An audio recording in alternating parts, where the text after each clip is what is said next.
আমরা জানি আগামী 9 আগস্ট মাত্র 5 দিন আর হাতে সময়, তার মধ্যে ইতিমধ্যেই অভয়ার বাবা মা যারা 1 বছর আগে নিজেদের সন্তানকে হারিয়েছিলেন তারা ডাক দিয়েছেন যাতে সর্বাত্মক অভিযান হয়। নবান্ন অভিযানের ডাক দেওয়া হয়েছে তাদের তরফ থেকে। সন্তানহারা বাবা মা যে নবান্ন অভিযানের ডাক দিয়েছেন সেটা কার্যকরী হওয়ার 5 দিন আগে থেকেই মমতা বন্দ্যোপাধ্যায়ের সরকার কার্যত ভয় পেয়ে গিয়েছে। সেই জন্য আমরা দেখতে পাচ্ছি সেটা সাঁতরাগাছি হোক বা অন্যান্য লাগোয়া জায়গাগুলো হোক, নবান্নের সামনাসামনি সমস্ত জায়গায় ইতিমধ্যেই লৌহ কপাট বসানো হয়েছে এবং কোন কোন রাস্তা বন্ধ করে দেওয়া হবে তার আগাম রূপরেখা তৈরি।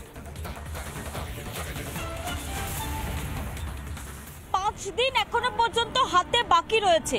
9 আগস্টের আগে সাঁতরাগাছিকে কার্যত দুর্গ তৈরি করা হচ্ছে। এইটা হচ্ছে এই মুহূর্তে সাঁতরাগাছির ছবি।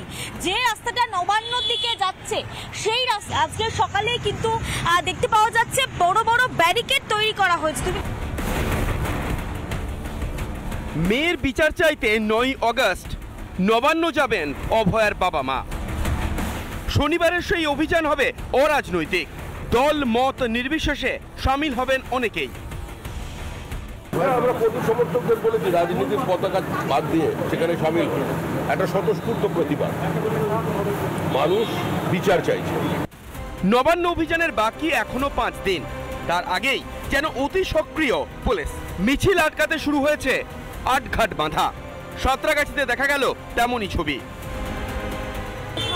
এলাকাতে 5 দিন হাতে থাকার আগেই ব্যারিকেড বসানো হয়েছে এবং যে পুরো দেখতে পাচ্ছ এইভাবে ঝালাই করা হয়েছে। আমরা দেখানোর চেষ্টা করছি যে যে রাস্তা রয়েছে সেই রাস্তার উপরই ঝালাই করে দেওয়া হয়েছে ব্যারিকেড দিয়ে। পুরো ব্যারিকেডসগুলো কেন রাখা রয়েছে, মানে কিসের কাজে এগুলো এটা বলতে পারবো না। ওটা মানে এত বড় বড় ব্যারিকেড রাখা রয়েছে 10 ফুটের উপরে, এটা কি কোনো আন্দোলন রক্ষার বা কোনো অভিযান? আমরা বলতে পারবো না, ওটা আমাদের সাহেবরা বলতে পারবে এবং অফিস। এটা কতদিন ধরে আছে সেটা বলতে পারবে না, ওটা বলতে পারবো না। নবান্ন অভিযান রুখতে স্ট্র্যান্ড রোড ও এমজি রোডের সংযোগস্থলে বসছে ব্যারিকেড। 10 ফুট উঁচু স্টিলের ব্যারিকেড বসাবে পুলিশ। এছাড়া খিদিরপুর এজেসি বোস রোডেও থাকছে কড়াকড়ি। বন্ধ থাকবে দ্বিতীয় হুগলি সেতুতে ওঠার সব রাস্তা। একটা অভিযান ঠেকাতে বজ্র আঁটুনি পুলিশের। এদিকে যানজটে ভোগা নিত্যযাত্রীদের সুরাহার জন্য কি করে উর্দিধারী? এই রাস্তা মানে ডেলি এখনকার যে সিচুয়েশন হয়ে যাচ্ছে, ডেলি যানজট, কিছু হোক আর না হোক সবসময় যানজট চলতেই থাকে। প্রতিবাদ হলেই ঘুম উড়ে যায় শাসকের, তাই প্রতিবাদ কণ্ঠরোধে মরিয়া হয়ে ওঠে প্রশাসন। ব্যারিকেড দিয়ে বিচারের দাবি কি দমাতে পারবে তৃণমূল? পিঙ্কি অধিকারীর রিপোর্ট, রিপাবলিক বাংলা।